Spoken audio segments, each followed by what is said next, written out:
प्रिय मित्रों, नमस्कार। मैं आपका यूट्यूब दोस्त अजय कुमार सिंह। जैसा कि आप लोग पिछली कक्षा में गोरखनाथ को पढ़ रहे थे, आज हम गोरखनाथ के बारे में आगे चर्चा करेंगे। गोरखनाथ का ग्रंथ जो शबदी है, उसको सबसे अधिक प्रामाणिक मानते हैं। यह देख लीजिए आप लोग। गोरखनाथ का जो ग्रंथ है शबदी, उसको अधिक प्रामाणिक मानते हैं। आगे देखिए, मिस्र बंधुओं ने गोरखनाथ को हिंदी का प्रथम गद्य लेखक माना है। यह ध्यान रखिएगा, मिस्र बंधुओं ने गोरखनाथ को हिंदी का प्रथम गद्य लेखक माना है। यह देखिए, यहाँ से देखिएगा, प्रथम गद्य लेखक माना है। तो इतना आप लोग ज़रूर ध्यान रखिएगा। आगे देखेंगे हम लोग कि इन नाथों में नागार्जुन, ये देखिए नागार्जुन, चरपट, जलंधर और गोरखनाथ सिद्धों की परंपरा में भी हैं। जैसा कि आप लोग 84 सिद्धों को पढ़े हैं पिछले कक्षा में, 84 सिद्धों को पढ़े हैं और आगे से नवनाथों को पढ़े हैं। तो यह जो है, तो आप लोग इस समय नाथों को पढ़ रहे हैं। तो नाथ में जो ये नागार्जुन, चरपट, जलंधर और गोरखनाथ हैं, ये सिद्धों की परंपरा में भी हैं। यह आप लोग ध्यान रखेंगे, क्वेश्चन पूछा भी जा सकता है। आगे देखिए, नागार्जुन प्रसिद्ध रसायनी भी थे। नागार्जुन प्रसिद्ध रसायनी भी थे।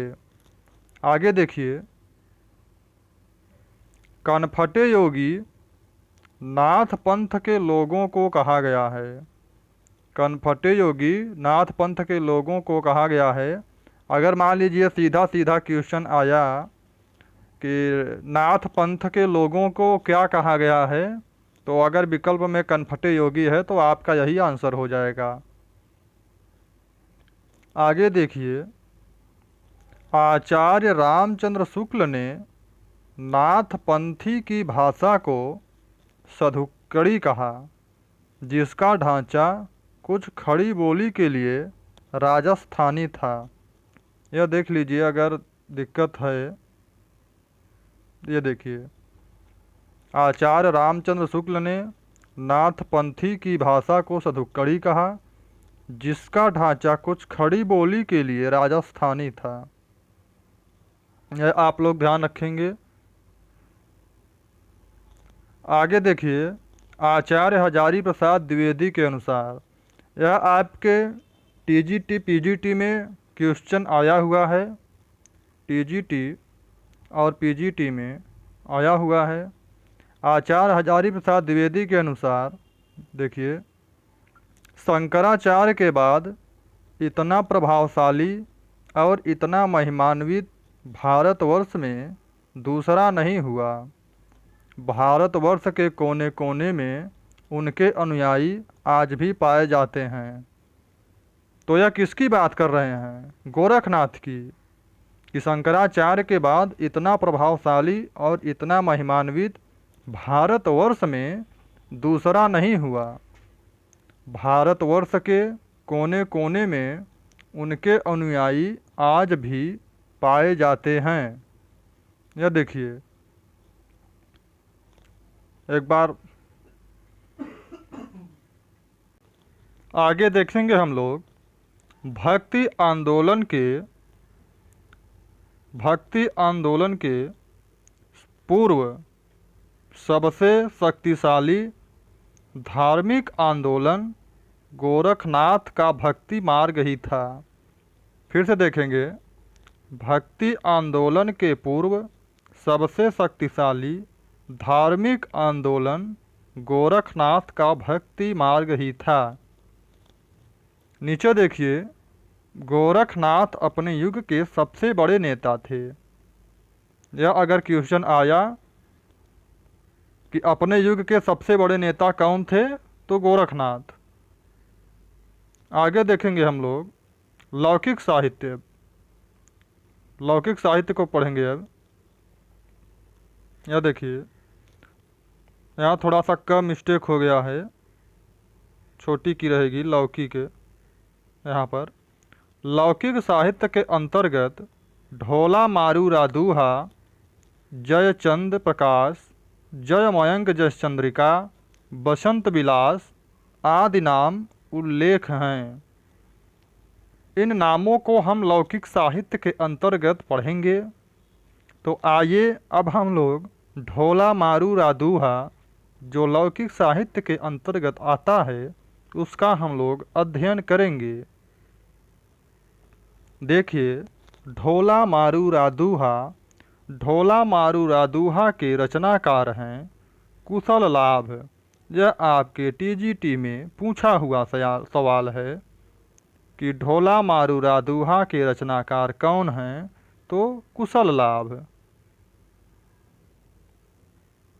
आइए हम लोग ढोला मारू रादूहा के बारे में कुछ जानकारी अर्जित कर लेते हैं। तो देखिए, 11वीं शताब्दी में रचित यह एक लोक भाषा काव्य है। फिर से देखिए, 11वीं शताब्दी में रचित यह एक लोक भाषा काव्य है। अगर क्वेश्चन में पूछ लिया तो आप लोग यह लगाएंगे ऑप्शन में कि यह एक लोक भाषा काव्य है। नीचे देखिए, राजस्थान में यह काव्य अत्यंत लोकप्रिय रहा। यह भी क्वेश्चन एक अच्छा सा बन सकता है कि कौन सा काव्य राजस्थान में अत्यंत लोकप्रिय रहा। तो आप लोग सीधे सीधे आंसर लगा देंगे कि ढोला मारूरा दूहा, ढोला मारूरा दूहा। नीचे देखेंगे हम लोग, यह एक विरह काव्य है। अगर इसमें भी क्वेश्चन अगर बनाया कि ढोला मारूरा दूहा कैसा काव्य है, तो यह एक विरह काव्य है। इतना आप लोग देखेंगे। यहाँ पर देखिए, यह एक विरह काव्य है। आगे देखेंगे हम लोग, इसमें ढोला नामक राजकुमार और मारवाड़ी नामक राजकुमारी की कथा का वर्णन है। यहाँ भी एक क्वेश्चन सीधा सीधा बन सकता है कि ढोला नामक राजकुमार और मारवाड़ी नामक राजकुमारी की कथा का वर्णन किसमें है। तो आप लोगों को ऑप्शन दिया रहेगा तो उसमें सीधा सीधा लगा देंगे ढोला मारूरा दूहा। नीचे देखेंगे हम लोग,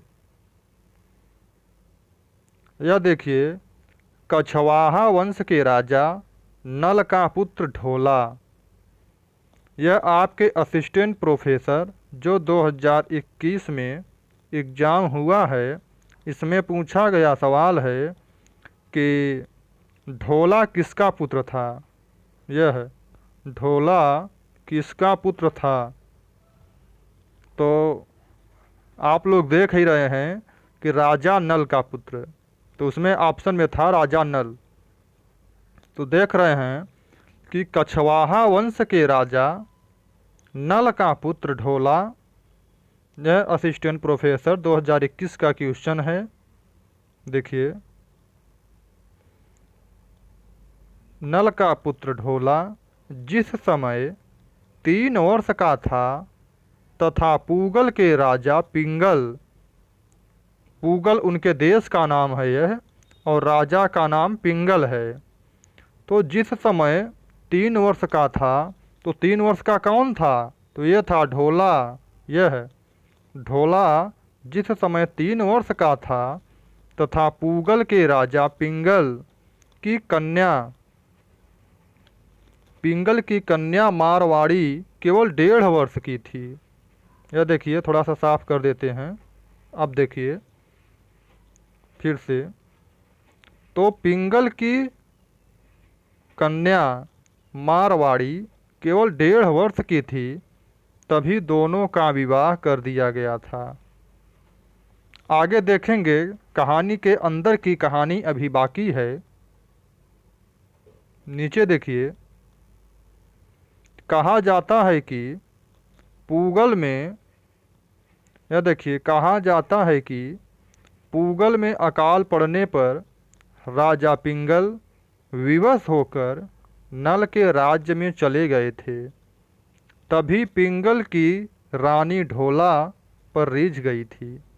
जो पिंगल की रानी थी, यह देखिए, जो पिंगल की रानी थी यह ढोला पर रिझ गई थी। यह देख लिए, साफ कर देते हैं। देखिए, ढोला पर रिझ गई थी। रिझ यानी उसको प्रेम हो गया था, ऐसे जानिए।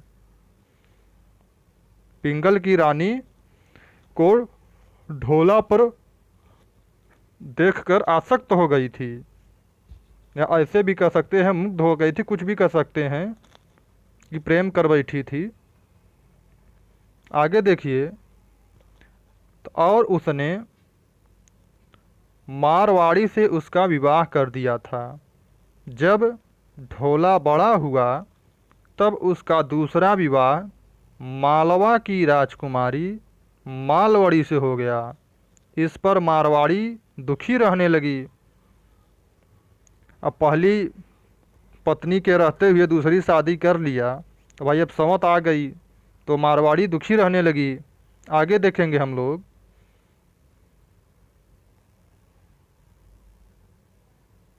उसने उसने कौन? मारवाड़ी।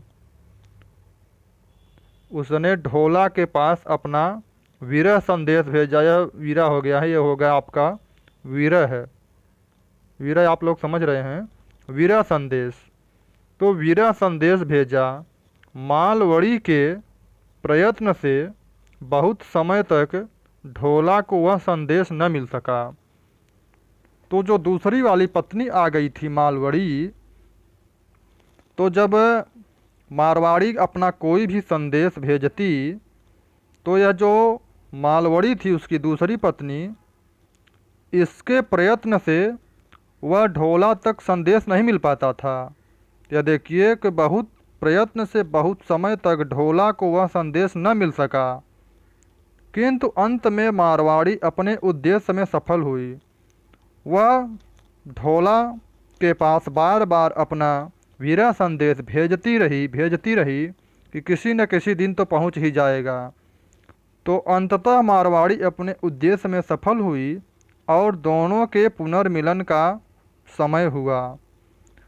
तो मित्रों, आज की कक्षा हम यहीं तक रखते हैं। आगे हम कल अध्ययन करेंगे।